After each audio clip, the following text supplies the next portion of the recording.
I never liked shopping late at night, but sometimes being a mom means doing things you don't want to do.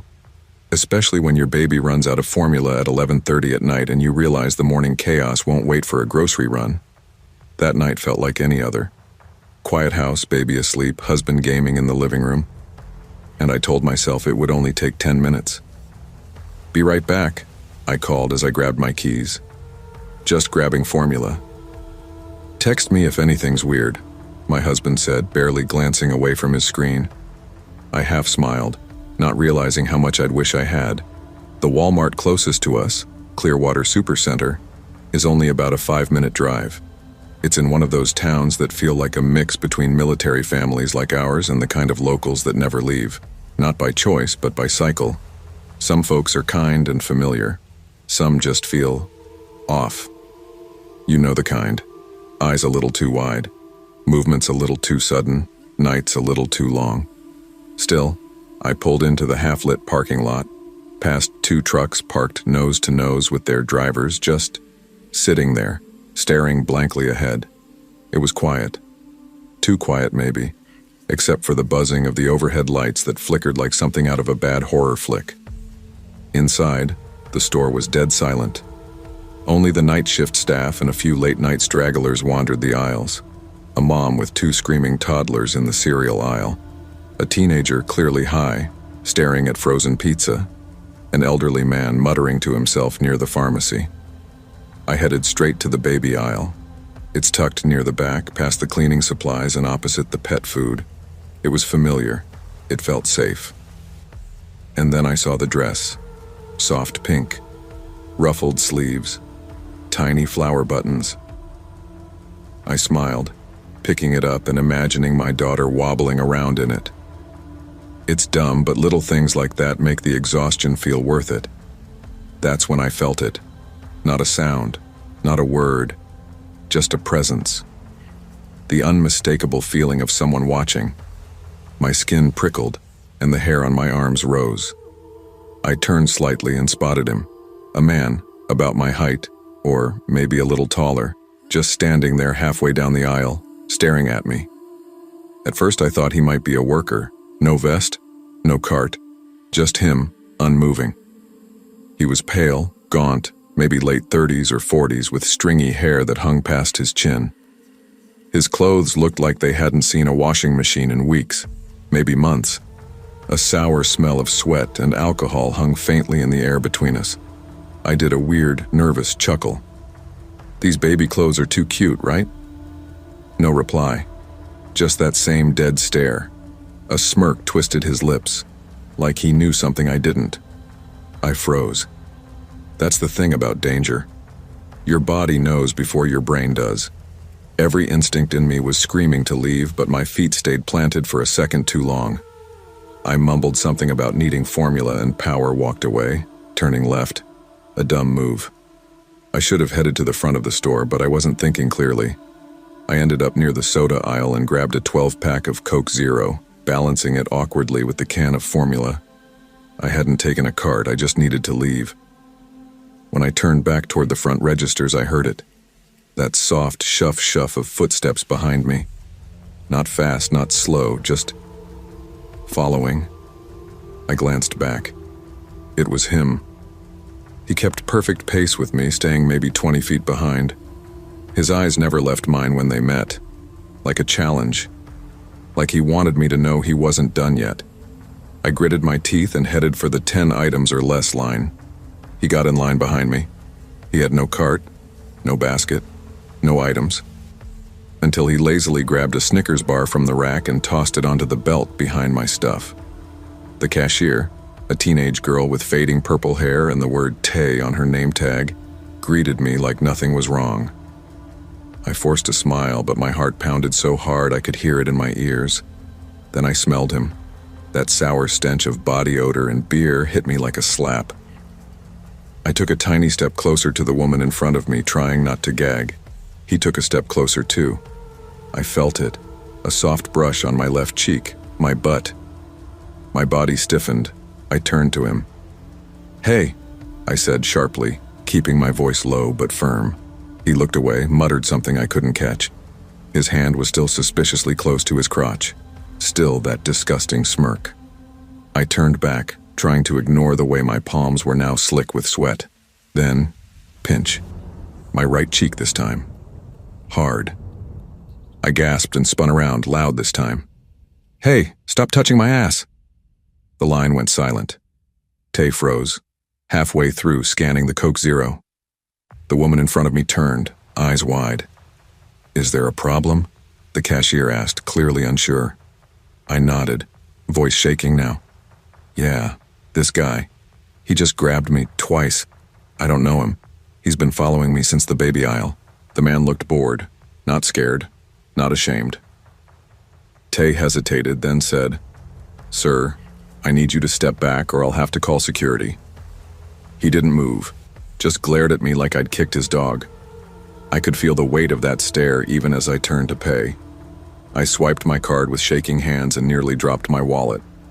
Tay barely bagged my stuff before I yanked it off the counter. I didn't run. Not yet. I told myself, walk. Calm. Don't show fear. I made it 10 steps into the parking lot before I heard the doors behind me swing open. I didn't look. I knew. I sprinted. My car was 2 rows over. I fumbled my keys out, fingers slipping. Behind me, I heard the slap of footsteps getting faster. I hit unlock and bolted toward the car. Grunts, heavy breathing, getting closer. I yanked the door open and dove inside, slamming it shut behind me. Before I could even start the engine, bang! He slammed onto the hood of my car, face twisted in rage, yelling something unintelligible. I screamed, twisted the key, slammed it into reverse without checking, and floored it. He flew off the hood, hit the pavement hard, and rolled. I didn't care. I drove. I didn't stop until I was in my driveway, shaking so hard I could barely shift into park. I stumbled into the house, heart racing. My husband jumped up when he saw my face. "What happened?" I told him everything between sobs. He wanted to go back. He was furious. Said he should have come with me. I just wanted to shut every blind, lock every door, and curl into a ball. I kept thinking, why me? What did he want? Was it just to scare me? To get a sick thrill? Or was he planning something worse? Maybe he saw a woman alone and thought I'd be an easy target. And maybe I was. I didn't file a report. I should have. But when you've lived near towns like Clearwater long enough, you start to feel like reporting won't change anything. The guy would vanish before they even looked at the footage. If they bothered to look. Now I carry a stun gun in my diaper bag, mace on my keychain, a knife in the glove compartment, and I never go back to that store alone at night. Sometimes I still see that face in dreams. That dead stare, that smirk. Sometimes I wonder if I'd walked slower, if I'd hesitated just 5 more seconds, if I would have ever made it home. But mostly, I wonder how many other women didn't. I wonder how many.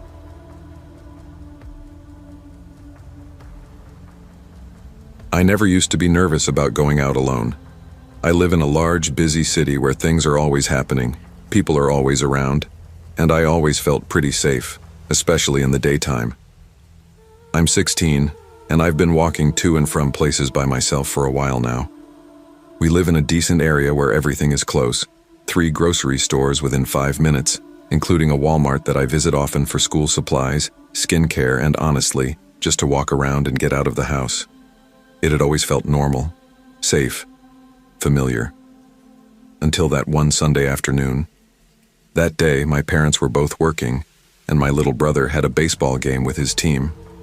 I stayed home to get some schoolwork done and catch up on laundry.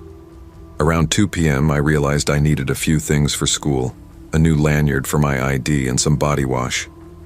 My school requires all students to wear their ID around their necks, and mine had snapped in half on Friday. No big deal. I figured I'd just run to Walmart like I always did. I didn't even think to tell anyone I was heading out. I threw on a hoodie and jeans, tied my hair in a messy bun, grabbed some cash, and walked the 10 minutes to Walmart. I wasn't in a rush. I even stopped at a nearby convenience store for a soda, sipping it on the way as I listened to music through one earbud. The sun was still high, people were out shopping, kids were around. It felt like any other day. Inside, I headed straight toward the school and office supplies section. That's where they usually kept the lanyards, near all the pens and pencil cases. I was walking slowly, browsing the shelves, when I saw a man standing at the end of the aisle. He looked like he could have been someone's grandpa, mid-50s, maybe early 60s, kind of scruffy gray beard, brown t-shirt, jeans, and a pair of glasses hanging from his collar. Average height. Nothing about him stood out right away. He smiled at me as I passed and said, "Hey there." I gave a polite smile back. "Hi." "Beautiful day, huh?" he said. "Yeah, it is," I replied, already turning to focus back on the rack of lanyards. "Just doing some shopping," he added, still smiling. I mumbled something like, "Me too," and moved a little farther down the aisle. I didn't think much of it. People talk sometimes. It felt a little weird that he said he was shopping, like he needed to explain why he was there. But I brushed it off. I picked a plain black lanyard and started heading toward the personal care section to grab body wash. About 5 minutes later, as I was standing in the soap aisle comparing brands, I saw him again. The same man. He didn't say anything this time, just walked past, slow and steady, made eye contact, and smiled again. I pretended to be really into reading the label on a bottle of Dove, but I could feel his eyes on me as he passed. This time, my stomach dropped. I don't know how to explain it. He hadn't done anything, not really. But there was something about the way he looked at me that made my skin crawl, like I was a target. I glanced around. There were a few other people in the aisle, an older woman picking up shampoo, and a teenager about my age looking at deodorant. I stayed calm. I'd been taught to trust my gut, and something about this didn't feel right. So I pulled out my phone and texted my best friend, Maya. "Hey, I think some guy is following me in Walmart. Might just be me tripping, but I feel super weird." She replied right away. "Where are you? I'll stay on the phone, don't leave the store." Trying not to make it obvious, I switched aisles, over to face wash and moisturizer. I took my time, walked slowly. I figured, maybe it's just a coincidence. Maybe he really does need soap too. Maybe I'm being paranoid. But then I turned the corner at the end of the aisle, and there he was again. This time, he was just standing there, waiting. "Excuse me, young lady," he said. I froze, clutching my shopping basket a little tighter. Yeah? "Can I just say something real quick?" he asked with this weird, syrupy tone, like he was trying to sound sweet. "Sure. You're very beautiful." My stomach twisted. My heart started pounding. "Thank you," I said quickly, with a nervous half-smile, already trying to edge away. "Are you married?" I blinked. I was 16, dressed in a hoodie and jeans. No makeup, not trying to be cute, just running errands. I definitely didn't look married. "No," I said, trying to laugh it off. "I'm in high school." He chuckled. "Me neither," he said. And there was this awful silence before he added, "Got a boyfriend?" My throat tightened. I didn't, but something in me screamed not to say no. I lied. "Yeah, I do." There was a pause. His eyes were scanning my face like he was trying to decide if I was telling the truth. That's when someone else walked over, another guy. Maybe 17 or 18, hoodie, jeans, messy hair. He'd been in the cologne aisle nearby. He stepped right up next to me and said, "Yeah, she's with me." He looked at me, smiled like we were together, and put himself right between me and the man. The guy's smile faltered. "Oh, I figured," he said awkwardly, eyes darting away. "Well, good luck, you two." He turned and walked off fast out of the aisle and around the corner. I stared at the teenager for a second, wide-eyed. "Thank you," I whispered. He smiled again, quieter this time.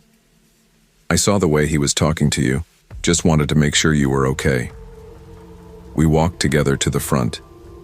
He didn't say much, just made small talk about the weather and school while we stood in line. He waited until I paid and walked me to the doors. Then he said, "Be safe, all right?" and gave me a little wave before heading off toward the parking lot. I lingered in front of the doors, scanning the lot. No sign of the man. Still, I walked a different route home. I stayed close to busier streets, checked behind me a few times, and didn't put my earphones back in until I was on my own street. I didn't see him again, never heard anything more. But I'll never forget that look on his face. I don't know what his intentions were. I don't want to know. Maybe it would have just been more creepy talk. Maybe not. But my gut knew something was wrong. And to the man who followed me around Walmart, who asked if I was married, who smiled like he had plans, let's never meet again.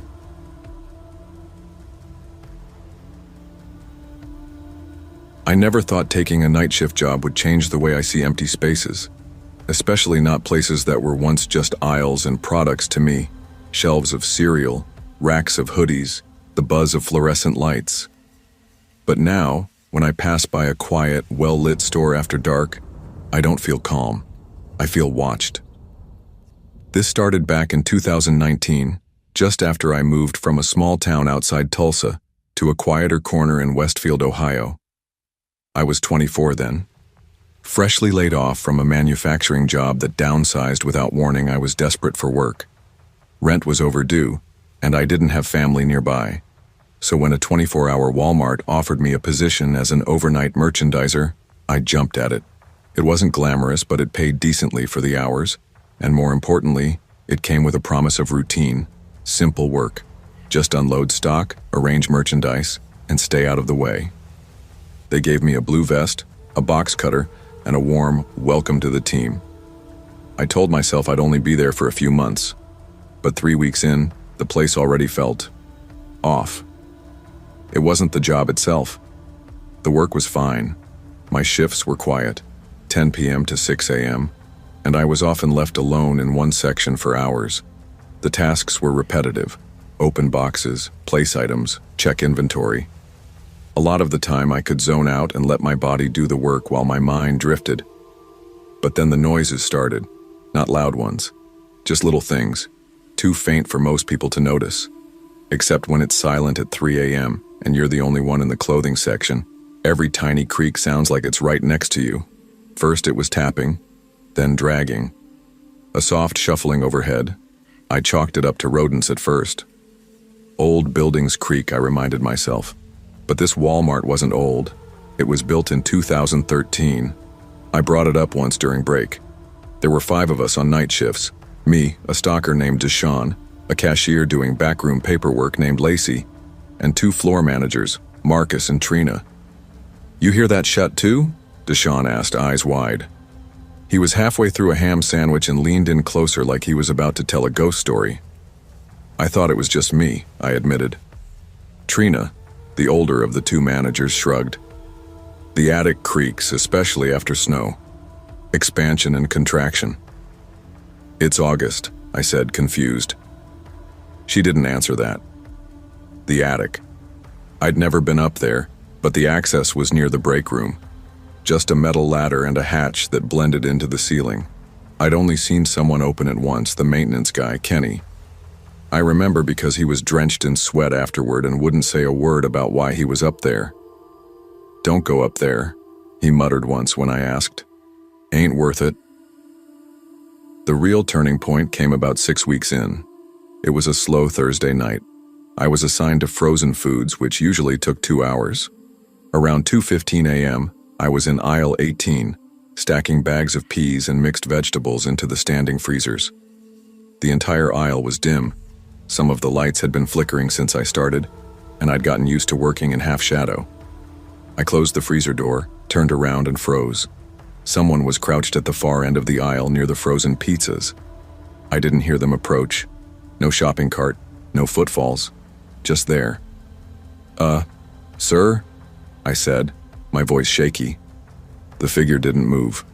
My first thought was that maybe it was a customer. Technically, we were still open, but that section of the store was empty 99% of the time. "Sir?" I tried again. He didn't respond, just slowly stood up. As he turned, I saw that it wasn't a man at all. It was a woman, older, dressed in what looked like a dirty coat layered over mismatched pajamas. Her hair was stringy and matted. Her eyes, they looked almost vacant, like she wasn't really looking at me. Then she smiled. It wasn't a normal smile. It was this wide, toothy grin, almost like she was trying too hard to appear friendly. My stomach twisted. "You got any of the cheddar ones left?" she asked in a voice so casual it made my skin crawl. I stammered, yeah, I think they're middle freezer, bottom shelf." She didn't thank me, just turned and opened the door, pulling out 3 boxes of pizza and hugging them to her chest. I backed away slowly and whispered into my radio. "Marcus, Trina, someone's in frozen foods. A woman. Can someone come here?" No answer. I looked back. She was still there, now kneeling and rummaging through the freezer like she lived there. Then I heard another noise behind me. I spun around to see a man, older, beard like a nest, skin weathered, coming out from the next aisle with a half-eaten bag of chips in his hand. "Where's the beer section?" he asked, voice gravelly. "We don't sell alcohol at this location," I said, my throat dry. He grunted and looked toward the front of the store. "Y'all really need to restock better." I bolted. I didn't go to the office. I didn't even try to call a manager. I ran straight to the employee-only utility room, slammed the door shut, locked it, and pushed a mop bucket in front for good measure. My hands were shaking as I pulled out my phone. The operator kept me on the line. I whispered everything: the people, their behavior, the fact that they'd somehow gotten into the building unnoticed. Or worse, never left. "I'm dispatching officers now," the operator assured me. That's when the doorknob jiggled. Slow at first, then harder, then a full-on shake like someone was trying to twist it off. I clamped a hand over my mouth and crouched behind shelves of cleaning supplies. The banging started. My heart raced. I thought about grabbing the metal mop handle to defend myself. And then, silence. A minute later, I heard footsteps. Not heavy ones. Light. Cautious. They walked past the door and disappeared. I stayed there until the officers arrived. When I came out, I was pale, drenched in sweat, and still clutching the mop handle like a weapon. Marcus was talking to one of the cops. Trina was on the phone, probably with corporate. I pointed them toward frozen foods, toward the aisles, and the cop radios crackled with chatter. 15 minutes later, they found the couple behind a locked maintenance door near the loading dock. They weren't hiding. They were sleeping, bundled under old coats, cardboard laid out beneath them, surrounded by wrappers and half-eaten packages. Turns out they'd been living there for over a year. They had a whole setup in the attic, which they accessed through a forgotten panel behind the toy section. Blankets, expired canned goods, even a small space heater they somehow wired illegally into the store's power. They'd been sneaking down at night to eat, steal, and occasionally bathe in the employee bathroom when no one was around.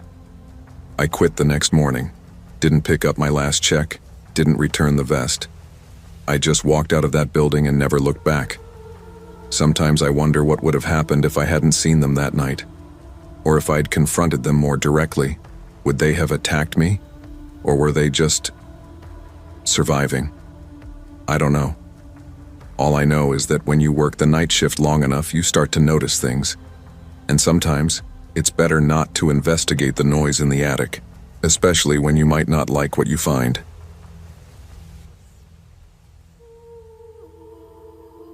I didn't expect a meltdown in the middle of my shift, but looking back, there were signs. It was supposed to be just another Monday evening shift at the Walmart in Springfield. Routine, dull, the kind of shift where your feet ache more from boredom than movement. I'd been working there for about a year and a half, mostly to save money for community college. My register was the second one from the end, by the cigarette counter and the red box kiosk that hadn't worked in months. The regulars came through like clockwork, moms grabbing groceries, construction guys picking up energy drinks and painkillers, retired folks with their price-matching coupons. I wasn't close to anyone at work, not really. Jared, the floor manager, was decent enough. Friendly when he had time, but I mostly kept to myself. I showed up, I scanned, I went home. That was the plan. Until Trisha walked in. I didn't know her name then, of course. At first glance, she looked like any other customer. Early 40s, bleach blonde hair pulled back into a bun that looked painful, bright blue eyes that never seemed to blink, and long acrylic nails that tapped non-stop on her phone screen. She wore an oversized hoodie with the sleeves rolled up, leggings that screamed bright pink, and a purse that looked like it could carry a small child. She wasn't alone. She had a shopping cart already half full, pushing it with one hand and talking into her Bluetooth headset as if she owned the building. I couldn't make out everything she was saying, but I caught enough. And if that bitch says one more thing about my attitude, I swear. No, I don't care who she is. People need to learn some goddamn respect. She parked her cart in front of Register 6, mine. I glanced at the time.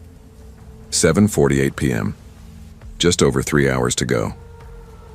"Hi there," I said, trying to sound upbeat. "Did you find everything okay tonight?" She didn't answer at first, just stared at me like I'd interrupted a TED Talk. Then she held up a hand, the universal shut up sign, and kept talking into her headset. "No, not you," she said after a second, looking back at me. "Just this cashier." Then she laughed, loudly, like I was part of the joke. I stayed quiet and started scanning her items.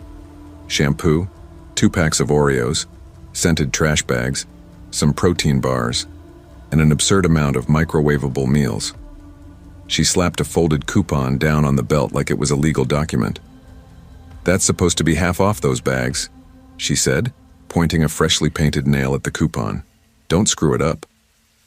"Got it," I said. She kept talking to her headset, louder now, and started ranting about gas prices, her ex-husband, and someone named Amber, who apparently had the IQ of a boiled potato. The next thing I knew, the woman behind her, a tired-looking mom with 2 toddlers and a cart full of baby supplies, sighed and muttered under her breath. It was quiet, barely audible, but Trisha heard it.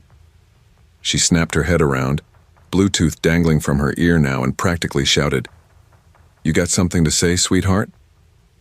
The mom looked startled. "No, I was just... No, you were being a rude little..." Trisha stopped herself mid-word and turned back to me. "Can you believe people these days? No class." I didn't answer. I just wanted her out of my line. "Okay," I said, voice steady. "Your total comes to $34.54. She dug into her purse and pulled out a huge wad of crumpled bills. 1s, 5s, a few quarters. She started counting, then stopped and glared at me. "You seem impatient." "No, ma'am," I replied quickly. "Take your time." She narrowed her eyes. "You sure about that?" I nodded. She handed over the money. I counted it and gave her $5.46 in change. "Have a nice night," I said. "I'll have whatever kind of night I damn well please," she snapped. "Don't get smart with me." She turned to leave, then stopped, looked back at me. "You're kinda cute, actually." I blinked. Thanks? You want to go out sometime?" I have a girlfriend."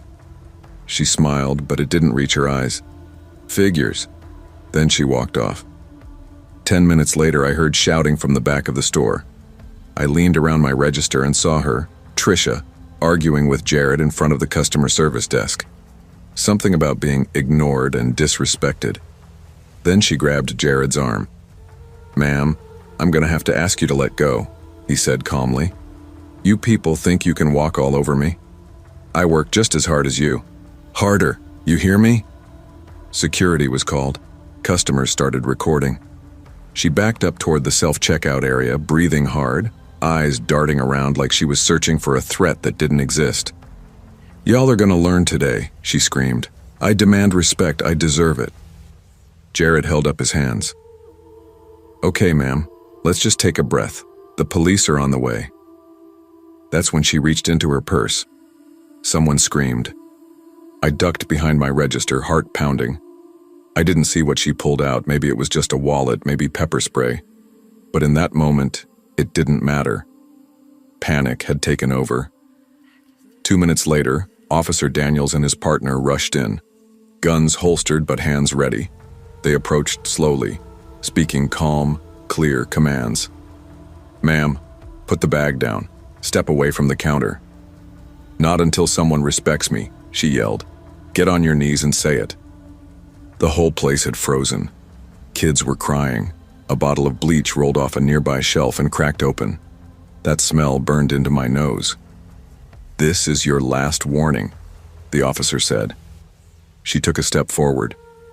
Click, zap. The taser hit her mid-chest and she crumpled instantly, twitching and yelling obscenities until the officers handcuffed her. Silence hung in the air for a long time. They cleared the area. Jared gave a statement. I was asked what I saw and I told them. No one was seriously hurt, but the damage was done. Trisha was charged with assault, resisting arrest, and making terroristic threats. Apparently, she'd done this at 2 other stores in the past 6 months. The last time, she broke a manager's nose. That night, I stayed late to help clean up. Jared offered to let me go home, but I needed to process it. I needed to stand there quietly, in the echo of what had just happened. Because the scariest part wasn't the taser or the screaming or even the threat. It was the look in her eyes. The belief that the world owed her something. The conviction that her meltdown made sense. And the terrifying thought that next time, it might not stop at just a taser.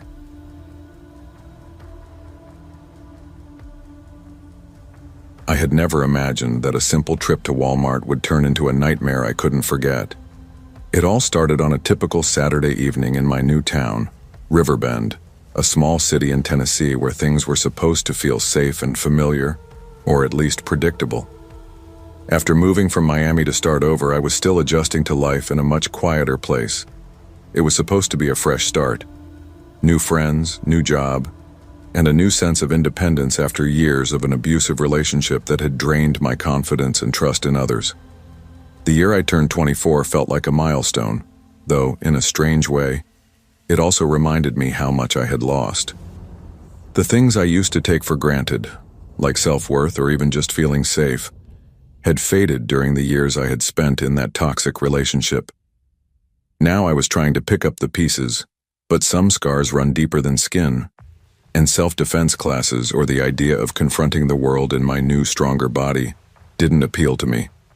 I still wasn't fully confident, and sometimes I felt as fragile as glass. But that evening, as I walked through the aisles of Walmart with my boyfriend Chris, I just wanted to feel like a normal person again. We had been together for several months, and while things had been going well, I was still haunted by the past, sometimes even without realizing it. We were out shopping for some random essentials after a day of hiking. Chris had gotten me an iPhone case, but it was the wrong size, and we'd come to Walmart to return it and grab some supplies.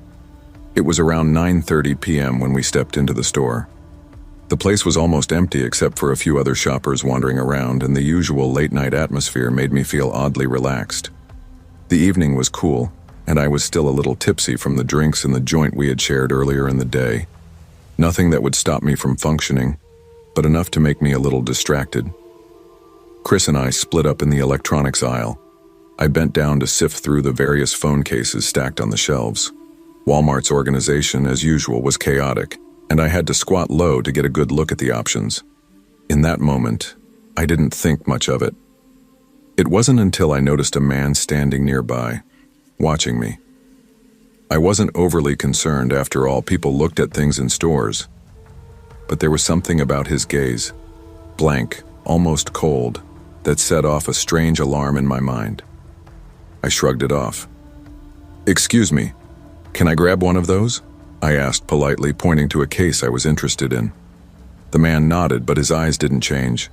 I caught a quick glimpse of his face and felt an instinctive chill run down my spine. But I turned away, trying to stay focused on the task at hand. Chris was still down the aisle looking at some gaming consoles. I thought nothing of it. Then came the woman. She appeared from nowhere, just materialized, standing right behind me. At first I thought she was just another shopper, but the way she stood so close to me with her 2 kids, one in a stroller and the other not more than 5, made me uncomfortable. My personal space felt invaded, and I took an instinctive step back. Her voice startled me. "Wow, I haven't seen you in forever. Your hair looks amazing," she exclaimed as she reached out and grabbed my arm. I froze. Do I know you?" I asked, my heart suddenly racing. My palms began to sweat. She tightened her grip on my arm and my stomach dropped. Chris, noticing my discomfort, called out from the other side of the aisle. "Hey, everything okay?" Before I could answer, the woman leaned in close, her breath almost hot on my ear. "Honey, you need to trust me and come with me now. It's not safe here." I didn't understand. My brain was trying to process what was happening, but nothing made sense. The woman's voice was too calm, too urgent, but I had no reason not to listen. I glanced at Chris, who had started walking toward me. I could see the worry in his eyes. He didn't like what was happening either. The woman grabbed my arm again, but this time she didn't let go. Her grip was firm and I felt my pulse quicken. "Please come with me now. There are 3 men who are watching you." The words barely registered, but I could see her eyes scanning the store behind me. Her tone had changed and there was no mistaking it. This wasn't some innocent interaction. Something was wrong. She pulled me gently, leading me past the baby clothes section, away from the electronics aisle where I had been. My brain screamed at me to run, but I didn't. Something about her calmness made me feel like I had no choice. As we stepped aside, she whispered, "They've been following you for a while. One of them was taking pictures of you earlier when you were bent over looking at the cases." A wave of nausea hit me. My body turned cold, and my mind went into overdrive. I could barely focus on what she said next. The ringing in my ears made it feel like everything was moving in slow motion. It wasn't until I saw the 2 men across the aisle, walking in our direction, that the fear hit me with full force. I recognized one of them immediately, the man who had been standing near me. He was shorter, his face grim and his eyes locked on me with an intensity that made my skin crawl. The other man was tall, around 6 feet, with a solid build and a coldness that didn't belong in a public store. They were closing in and I didn't know what to do. The woman's voice broke through my panic. "You need to get out of here," she said firmly. "Now." I didn't wait for any more instructions. I turned around and made a beeline for the nearest checkout, praying that they wouldn't follow us. My heart pounded in my chest as I frantically pushed past people in the aisles, stumbling a bit as I glanced over my shoulder. They were following. I spotted the security officers near the front of the store. It was the only relief I had at that moment. They weren't far behind, but the presence of the officers made me feel a small sense of safety. I reached the self-checkout with my pulse racing, my breath shallow and tears welling in my eyes.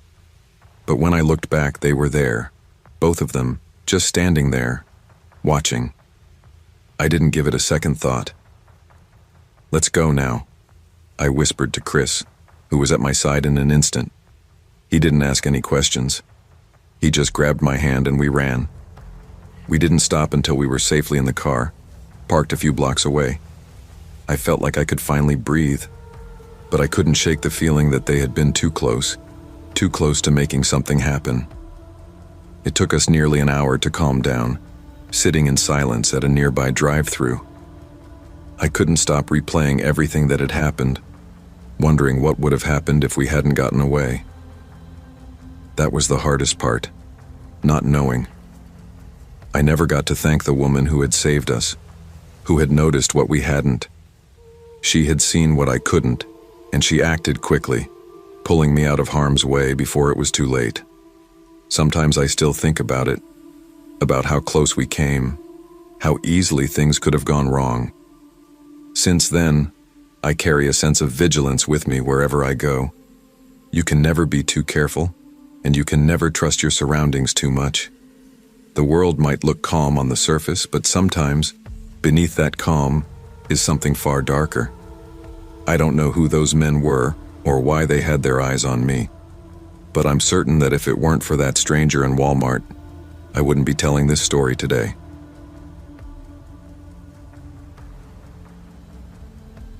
It was 2:14 a.m. when I pulled into the nearly empty Walmart parking lot.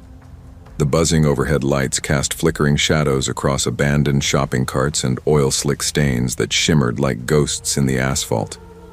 My name is Ryan, 33, recently single, emotionally adrift. Insomnia does strange things to you, warps time, makes everything feel unreal, like you're walking through a dream stitched together by cheap fluorescent lights and sleepless thoughts. I wasn't here for anything in particular. Maybe gum. Maybe just a reason to be somewhere that wasn't my dark, suffocating apartment 5 minutes down the road. Earlier that night, I'd been scrolling through food videos on my phone when the thought of cinnamon rolls embedded itself in my mind like a splinter. The soft dough, the artificial vanilla frosting, that fleeting sense of warmth in a cold world. It was comfort in a can. And at 2:14 in the morning, that felt like enough. Inside, the store was colder than expected, unnaturally so, a too clean chill that bit through my hoodie and made me shiver.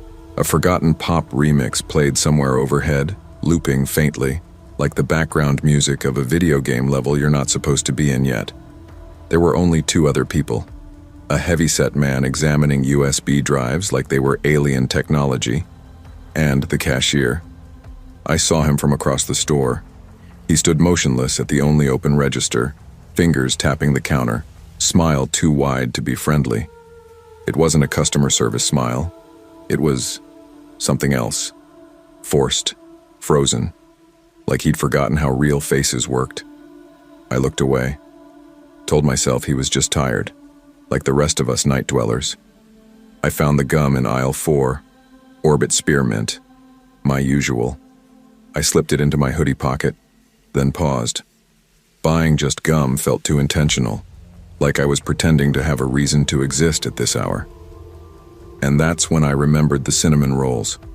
Refrigerated section D8, Pillsbury, blue label, makes 8.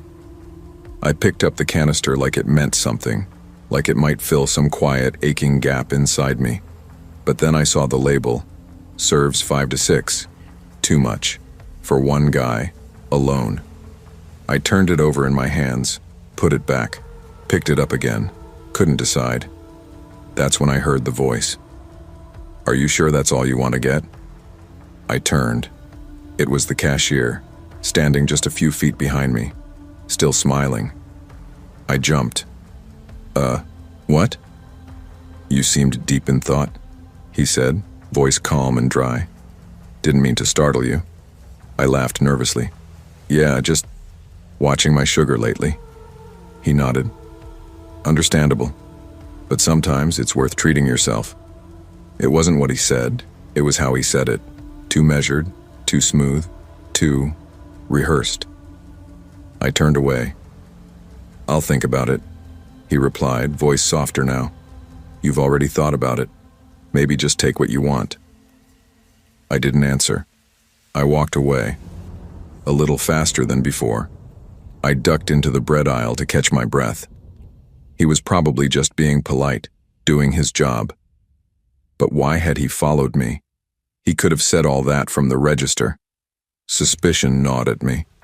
After a full minute, I circled back to the refrigerated section, grabbed the canister of cinnamon rolls, tossed it into my basket, headed toward checkout. But the register was empty. The cashier was gone. I scanned the store. Silence. Then, "Did you find what you were looking for?" The voice again, right behind me. I spun around. He stood inches away, smiling. No footsteps, no sound. Just there. I recoiled. "Man, you keep sneaking up on me." He tilted his head, smile still fixed. "You looked like someone who needed help."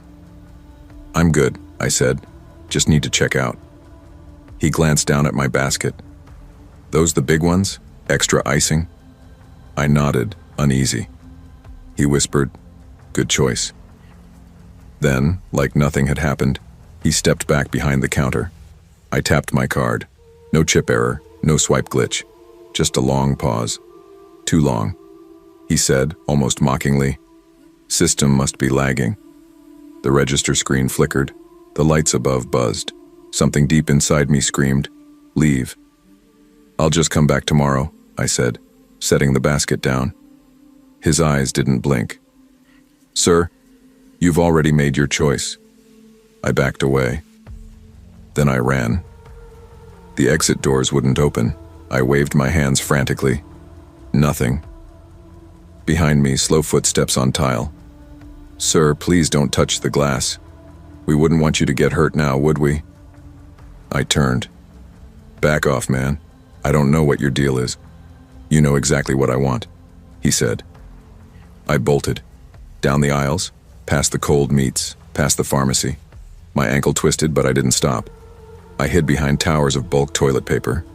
Silence then. "Ryan." My name. I never told him my name. He said it like he remembered it, like he'd known it longer than I had.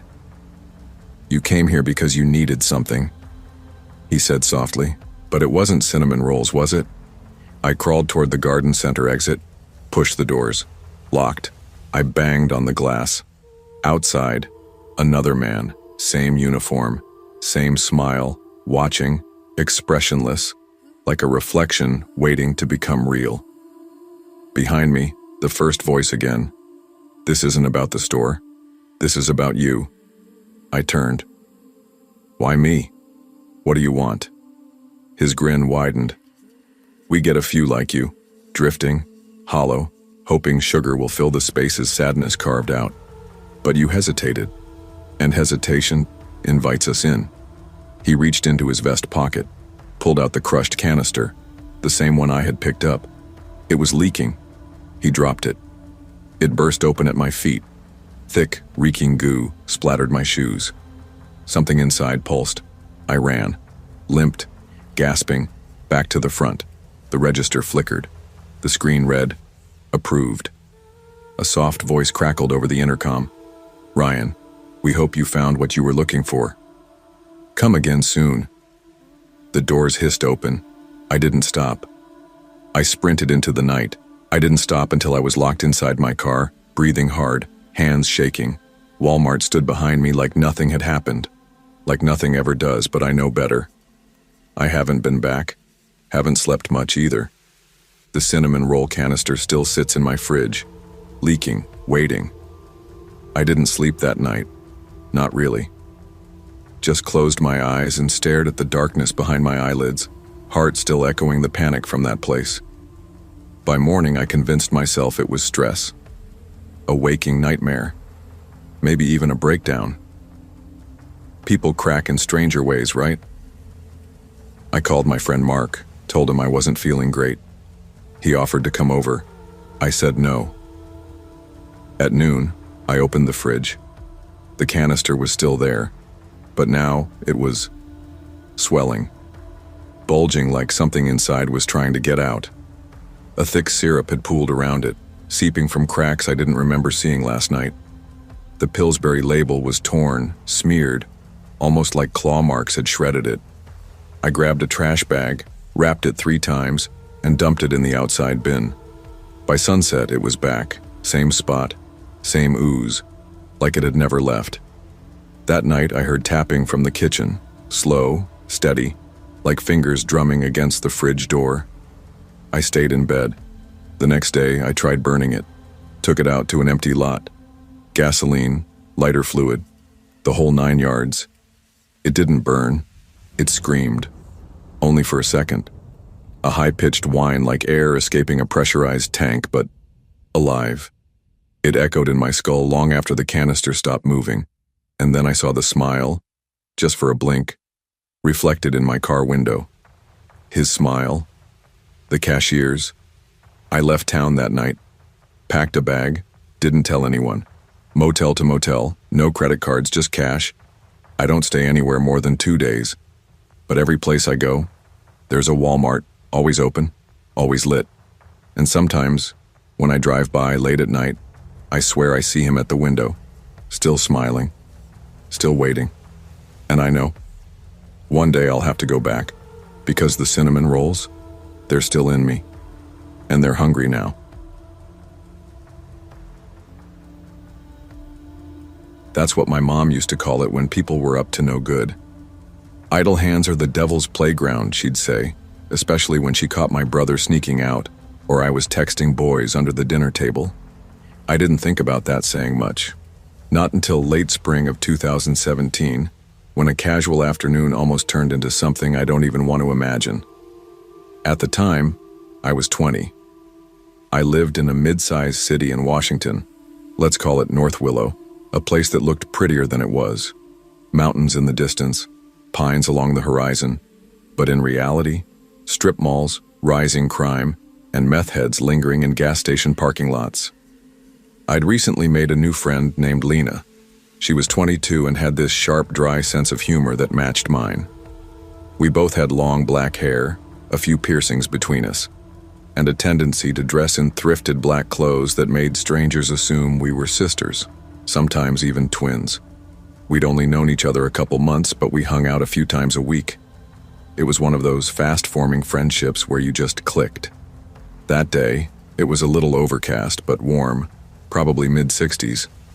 We'd been lounging around her apartment, half watching reruns of Chopped while flipping through old books at her kitchen table.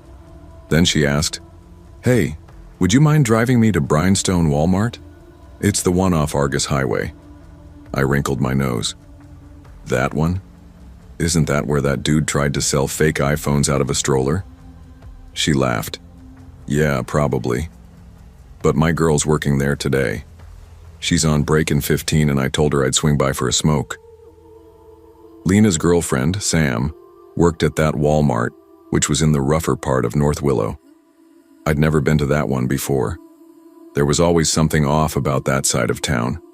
Not just run-down buildings and sketchy 7-Elevens. The whole vibe felt twitchy, like you were always being watched. Still, I said yes. I figured it'd be a short errand, something to kill the afternoon. But even as I backed out of her driveway, this weird unease settled into my chest, like a slow squeezing pressure right beneath my collarbone. "You good?" Lena asked, glancing over. "Yeah, just got a weird feeling." "Maybe it's gas," I said, forcing a chuckle. "That's real cute." She smirked, reaching for her vape. But it wasn't gas. And it wasn't nerves. I knew it wasn't. It was something else, something I couldn't name yet. The parking lot at Brinestone Walmart was surprisingly full for a weekday afternoon. We parked farther out since all the close spots were taken. As we walked toward the entrance, I noticed a beat-up silver sedan parked oddly close to the front. Hood up. 3 guys were standing around it. Late teens or early 20s. All leaning against the car like they were posing for a photo they didn't know was being taken. They didn't catcall. They didn't say anything. They just stared. Hard. The kind of stare that makes your skin crawl, like they weren't looking at you, but through you. I nudged Lena. "You see that?" "Yeah, ignore it," she said, low. But her posture had changed. Just a little. Her hand dipped into her coat pocket like she was checking for her pepper spray. We walked past them and into the store. Inside, we found Sam near the customer service desk. She smiled when she saw us and we all went back outside to the smoking area near the garden center exit. I kept looking over my shoulder. The car with the popped hood was still there, and the guys were still standing around it. They didn't look frustrated or annoyed. Just calm, way too calm for 3 guys supposedly dealing with car trouble. People kept stopping to offer help. Older couples, a guy in a delivery van, even a Walmart employee pushing carts. I heard one of the guys say, "Nah, our buddy's on the way with cables." Same answer every time, but the hood never came down. We finished our smokes. Sam hugged Lena goodbye and went back inside. Lena and I lingered near the exit for a second, talking about what to do next. As we crossed the lot heading back to my car, the guy who had been standing in the middle, tall, clean-cut, kind of attractive in a frat boy way, started walking toward us. Not hurried, just confidently. "Hey," he called out, smiling. "You two got jumper cables?" I nodded slowly. Yeah, I got some in my trunk. Want me to pull around? He looked right at me and said, Nah, how about I just ride with you to the car? I'll show you where it's at. My gut twisted. I stared at him. I know where it's at, I said flatly. It's right there, in the front row. He smiled again. Too wide, like he wasn't even trying to hide whatever game he was playing. Lena was stone-faced next to me. He tried again. Yeah, but I could guide you while you drive up, make it easier. No thanks, I'm good. He kept pace with us as we walked. Come on, it's a long walk for me. You'll get there faster anyway. My heart was hammering now. We were almost at my car. It was parked at the far edge of the lot in a quiet row. No people around. No witnesses. I stopped and turned. Look, man, I said I'll help you, but you're not getting in my car. He paused. Something in his face changed, like the mask slipped for just a second. Disappointment, irritation, something cold. Fine, he muttered, stepping back. We got in my car, locked the doors. What the hell was that? Lena whispered, hands shaking. I don't know, but I think we should still drive up front. Just from a distance. We started the car and pulled into the row near the front. What we saw made my blood go ice cold. The guy who had approached us was running full speed back toward the silver sedan. As he got there, the other two slammed the hood shut, jumped in, and started the engine. They peeled out of the parking lot. No sign of jumper cables. No struggle to start it. Nothing. Just gone. I pulled into another space, shaking. My hands were slick with sweat. I tried calling my boyfriend. No answer. Should we call the cops? Lena asked. I stared at my phone. I wanted to. Every part of me screamed that I should. But I didn't. I don't know why. Maybe I convinced myself nothing really happened. Maybe I didn't want to be dramatic. But I still regret it. A few weeks later, Lena and I were watching the news with her roommate. A segment came on. An attempted kidnapping at the Brinestone Walmart is under investigation tonight. The suspects, posing as stranded drivers, approached two women in the parking lot. The suspects fled before police arrived. No arrests have been made. I sat frozen. Lena's mouth hung open. That was them, I whispered. That was them.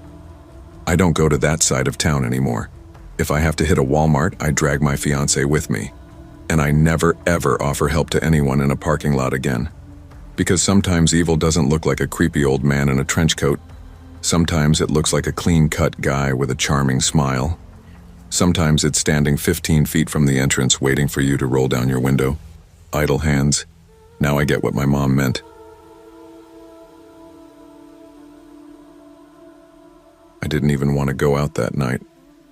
It had been a long day. Muggy and still, the kind of southern summer heat that made you sweat just walking to the mailbox. I had finally graduated 2 months earlier, and with no classes or job yet, I was in that weird limbo between teenager and adult where you're technically free but still living under your mom's roof. It was around 9 p.m. when Lena came over.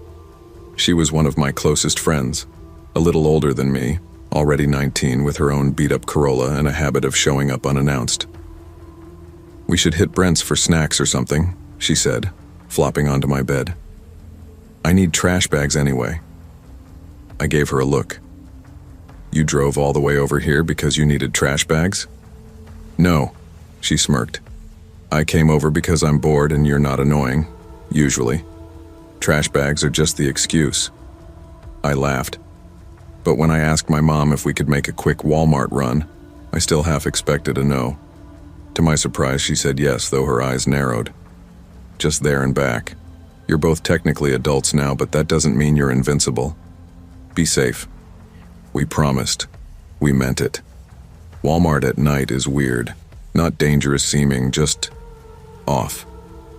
The bright lights hum like they're working too hard, the aisles are half-stocked, and the people there feel either too quiet or way too loud. Lena parked near the garden center, even though it was closed. "Less crowded?" she said with a shrug. Inside, we found the trash bags almost immediately, but instead of checking out, we ended up browsing the makeup aisle, then the seasonal stuff, and finally wandered over to electronics. Just chatting, laughing, killing time. It wasn't until we were standing in line to check out that I noticed Lena getting quiet. She leaned in close, her voice barely audible. "Do you see that guy over by self-checkout?" I glanced over. A guy in a plain black hoodie stood near the soda coolers, just kind of hovering. I shrugged. "What about him?" "He said hi to me earlier, in the cleaning aisle." "So?" "I don't know. It just felt off. He didn't feel like someone just being nice." I glanced back. He was staring straight at us now, not smiling, not blinking. A chill crept up my spine.